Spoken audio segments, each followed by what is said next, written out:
It's Positively Muskegon. Andy O'Reilly here with Jenny McNeil, who is not only the sponsor, one of the great sponsors from Lattice Hoops and McNeil of our page, she's also got a pretty good role with Every Woman's Place here in town, and you're here doing Every Woman's Place today. That is correct. Let's talk about Cheers and Chocolate, which is coming up. How long has Cheers and Chocolate been going on now? Well, we were looking back at our records, and it's been over 15 years. Is it really? Cheers and Chocolates has been around.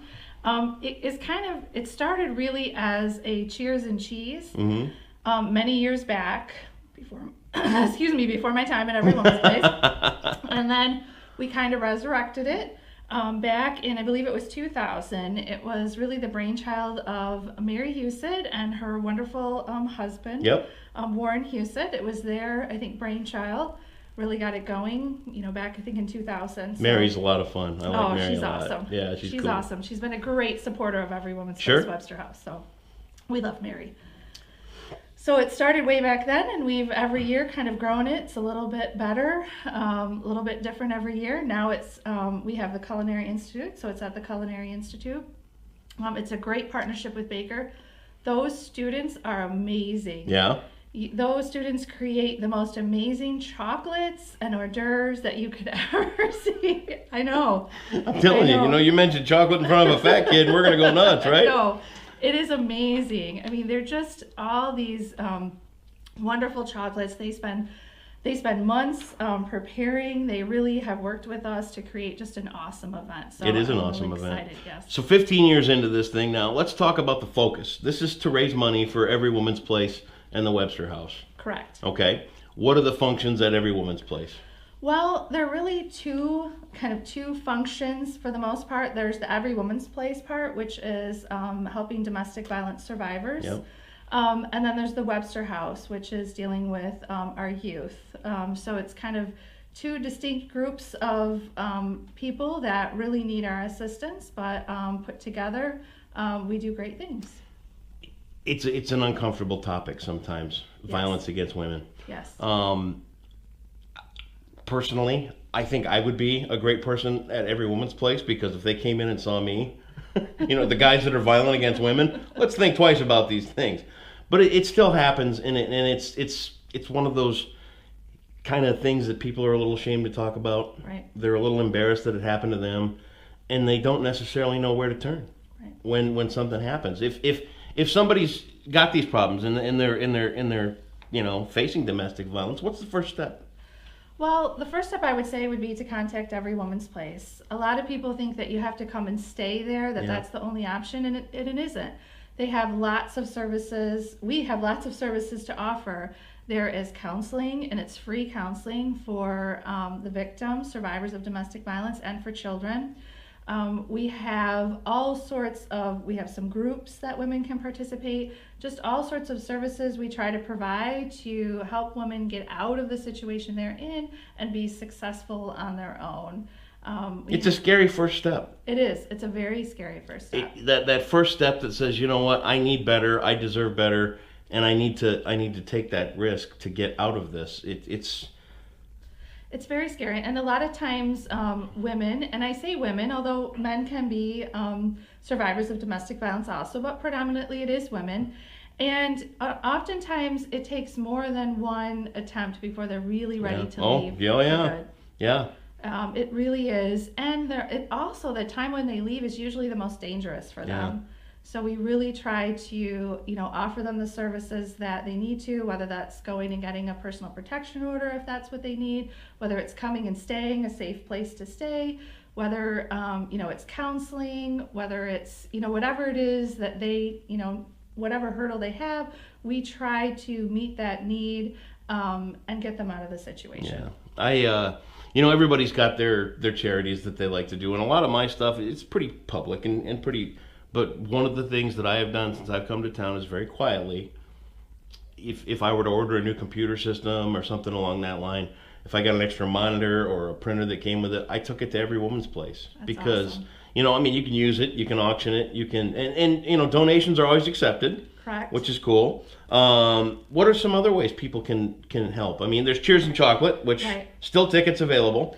Yes, although I would get on, you can get them on Facebook, or I would get on our website, and I do it quickly because we often sell out. We do still have a few more available.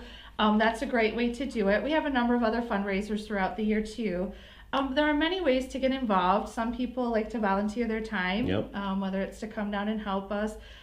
We always need, it's a shelter, so we always need those basic things, sheets, towels, anything like that are always welcome.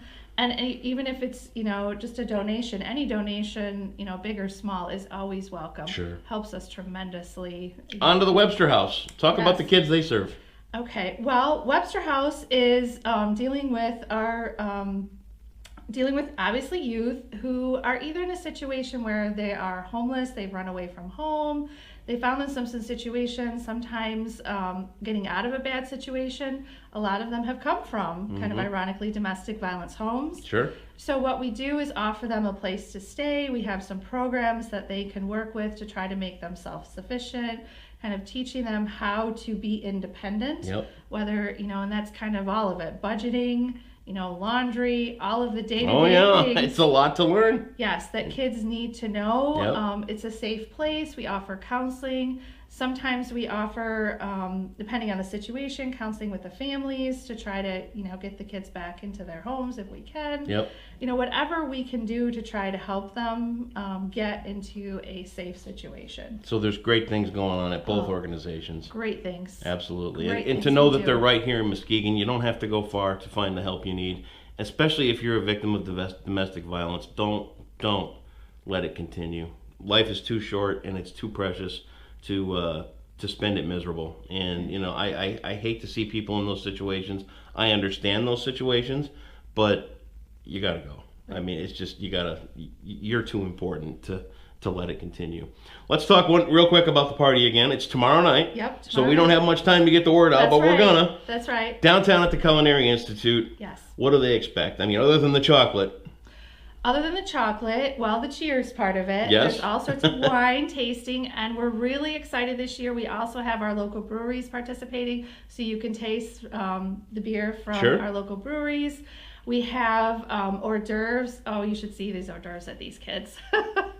Yes, it's awesome. It's a great time. Lots of people, lots of mingling. We also have an awesome silent auction. So Very there's cool. Lots of items you can bid on. We also have a couple raffles going. Got some great things donated. I gotta ask, is Britta coming back as the host?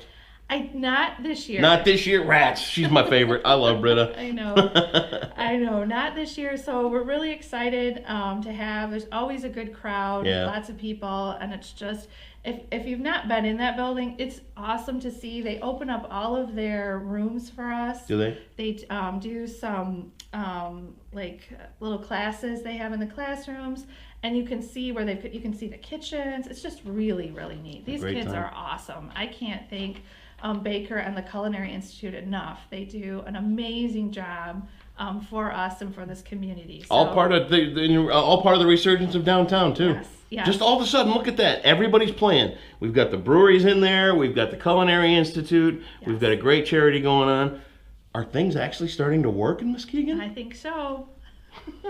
Jenny McNeil from Every Woman's Place, and of course we appreciate your sponsorship here on the blog. You did give us a couple of these tickets to give away. I did. See that? $60 a piece, and if you want them, share this story right here on Positively Muskegon with your Facebook friends and help spread the word about Every Woman's Place in the Webster House. Jenny McNeil, thank you for your time. Thank you, Andy. I wish you a great time at the party, and if you've never been down to Cheers and Chocolate, make sure you check it out.